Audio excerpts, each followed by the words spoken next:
Many design patterns that we've explored use generalization of concrete classes. These generalizations are presented as interfaces for client classes to use to indirectly invoke the behaviors of the concrete classes.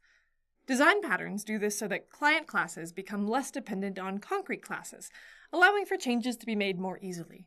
Interfaces play an important role in object-oriented programming, so much so that you should strive to program to interfaces instead of concrete classes. However, an issue can arise if an interface contains too much. Can you think of any problems that this might cause? Consider this example. Imagine creating a system that represents the checkout area at a grocery store. In North American countries, there are two ways a customer can pay for their goods. They can approach a human cashier operating a till, or they can use the automated self-serve machines. The purpose between the two can be generalized with an interface. They both scan items that a customer wants to purchase, accept some form of payment, and dispense change when needed. But there are some behaviors that are not shared between the two of them.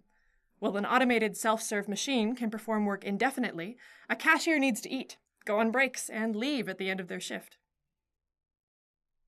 Now, you can simply put these human behaviors into a concrete cashier class, but there's an issue with this design decision. A client class would not be able to use indirection to invoke these human behaviors, because they're not in the interface. But if your client class calls a method directly upon a cashier, it will become dependent on that concrete class. So then, are you forced to add these human behaviors into the interface? Or do you just accept that your system now has a low-level dependency and will just do extra work when you need to make changes? Luckily, you can use the interface segregation principle to tackle this issue so that you won't run into dependency issues or be forced to generalize everything into the interface. The interface segregation principle states that a class should not be forced to depend on methods it does not use. This means that any classes that implement an interface should not have dummy implementations of any methods defined in the interface. Instead, you should split large interfaces into smaller generalizations. So, how does this work? The iCashier interface does work for the human cashier class because all its behaviors are captured by the interface. But, as you can see, this design is not ideal because the self-serve machines should not need to clock in and out of work or take any breaks. You don't want to be forced to provide method implementations for the self-serve machine that don't fit the machine. These would essentially be dumb implementations that don't do anything, and these are not behaviors that a client class should expect or be able to ask a machine to do. So, we should apply the interface segregation principle and split the iCashier interface into two smaller ones. This will allow each interface to be more accurate with its description of expected behaviors, and it will allow you to pick and choose which correct combinations of interfaces a concrete class should implement. In this design, the old iCashier interface is split into a new iCashier interface and an iHuman worker interface.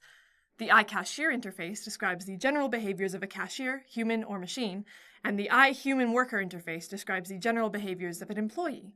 The human cashier class can implement both interfaces, and the self-serve machine class would only need to implement the iCashier interface. This way, both of your concrete classes will only need to provide implementations for the interfaces that generalize their specific functionality. Interfaces are an integral part of object-oriented systems. They will help you reduce coupling by generalizing concrete classes, but just like with all object-oriented principles, you should strive to use them properly.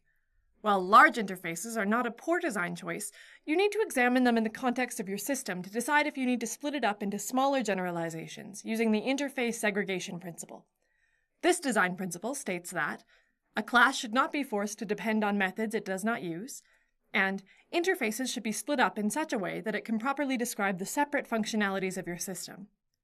Sometimes it isn't always clear how to properly segregate your interfaces, or to predict future changes in requirements that will need interfaces to be split up. Having a system with well-defined interfaces will help you to see these segregation points better. You should always strive to be as precise as possible when designing interfaces. Remember that they are descriptions of what parts of your system can do. And the better the description, the easier it will be to create, update, and maintain your software.